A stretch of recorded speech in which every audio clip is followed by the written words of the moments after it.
Price allot. கர்த்தர் நாமத்துக்கு மகிமை உண்டாவதாக. இன்றைய வேத வசனம் யோவான் சுவிசேஷம் 14ஆம் அதிகாரம் 30ஆம் வசனம் நமக்கு இப்படியாக சொல்லப்படுது. இனி நான் உங்களோடு கூட அதிகமாக பேசுவது இல்லை. இந்த உலகத்தின் அதிபதி வருகிறான், அவனுக்கு என்னிடத்திலே ஒன்றும் இல்லை. அதாவது ஏசப்பா சீசரில் பார்த்து சொல்கிறாரு, இந்த உலகத்தின் அதிபதி பிசாசனை வருகிறான், அவன் என்னை குற்றம் கண்டுபிடிக்கிறபடி அவனுடைய பொருள் என்கிட்ட ஒன்றுமே கிடையாது. நான் அவனை குற்றம் படுத்துவேன், நான் அவனை வந்து நான் ஆட்கொள்ளுவேன், அவன் தலையை நசுக்குவேன் யாராவது சொல்லி ஏசப்பா சீசரில் பார்த்து சொல்கிறாரு. நீங்கள் ஜாக்கிரதையாக உஷாராக எச்சரிக்கையாக இருங்க.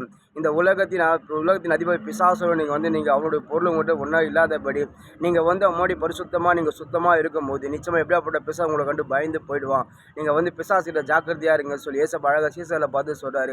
இன்றைக்கி நம்மளோட வாழ்க்கையில் ஆண்டுடைய பிள்ளையாக இருக்கும்போது நம்ம ஏசப்பா போல் நம்ம சுத்த கண்ணனாக இருக்கும்போது, நம்ம ஏசப்பா போல் பரிசுத்தமாக இருக்கும்போது எப்படியாப்பட்ட பிசாசை நம்ம ஆட்கொள்ள முடியாது, எப்படியாப்பட்ட பிசாசை நம்ம மேற்கொள்ள முடியாது.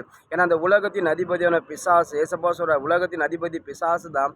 அதாவது நீங்கள் அவனுடைய பொருள் நம்மக்கிட்ட ஒன்றுமே இல்லைனாக்கா நிச்சயமாக அவன் நம்மளை மேற்கொள்ளவே முடியாது. அவனுடைய பொருள் நம்மக்கிட்ட இருந்தாக்கா நிச்சயமாக அவன் நம்ம ஆட்கொள்ளுவான். நீங்கள் ஜாக்கிரதையாக இருங்க. ஏன்னா ஒரு பிசாசு பொய் திருட, அவன் ஒரு ஆத்மா கொல்லவும் அழிக்குவான், யாரோ நரகத்தில் தள்ளுவான், யாரோட பாதத்தில் தள்ளுவான், யாரோ ஆண்டோடைய பிரிப்பான், எப்படி வேணால் அவங்களுக்கு பொய்யா வஞ்சிப்பான். நீங்கள் ஜாக்கிரதையாக இருங்க. வேதமாக அப்படி தான் சொல்லுது. ஏசப்பா படித்த மிருகங்களே பார்த்தீங்கன்னா காட்டு மிருகங்களும் சர்பம் தந்திரமானது மிருகம், அது யாரை வேணா வஞ்சிக்க. நீங்கள் ஜாக்கிரதையான சொல்லி ஏசப்பா நம்ம ஆதி காலத்தில் முன்னாடியே சொல்லியிருக்காரு. திருப்பி சீசரில் சொல்கிறார், நீங்கள் எச்சரிக்கையாக இருங்க, பிசாசுக்கு இடம் கொடாமல் இருங்கன்னு சொல்கிறாரு. இன்றைக்கி நம்மளோட வாழ்க்கையோட மானுடைய பிள்ளை பிசாசுக்கு நம்ம ஜாக்கிரதையாக இருக்கணும். ஏன்னா பிசாசு பயங்கரமானவன். அதாவது நீங்கள் ஏசப்பா போல் நீங்கள் அவரை போல் நீங்கள் இருக்கும்போது நிச்சயமாக எப்படியே பேச உங்களை மேற்கொள்ள முடியாது. அதாவது ஒரு பிசாசு உங்களை மேற்கொள்ளுதுன்னா, ஒரு பிசாசு உங்களை ஆளுகை செய்யுதுன்னா, ஒரு பிசாசு கிரியை உங்களை தாக்குதுன்னா, எதுவும் நீங்கள் பிசாசோட பொருள் உங்கள்கிட்ட இருந்தால் தான் அவனை தாக்க முடியும். அதாவது பிசாசோட பொருள் உங்கள்கிட்ட எது மேலே அவங்கள மேற்கொள்ளவே முடியாது. அதாவது ஏசப்பா பார்த்தீங்கன்னா அவர் சுத்தக்கண், எல்லாவற்றிலும் சுத்தக்கண், அவர் பொய் உரையாத தேவன், பொய் சொல்லாத தேவன், அவர் உண்மையுள்ள தேவன், அவர் எல்லாவற்றிலும் சரி, அவர் ஒரு பர்ஃபெக்டான தேவன்.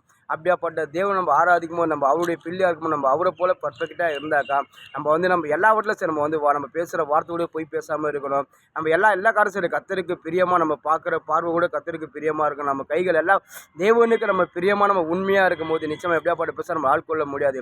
எப்படியாப்பட்ட பிசாசை நம்ம ஆட்கொள்ள முடியும். எப்படியாப்பட்ட பிசாசு தலையை நம்ம நசுக்க முடியும்.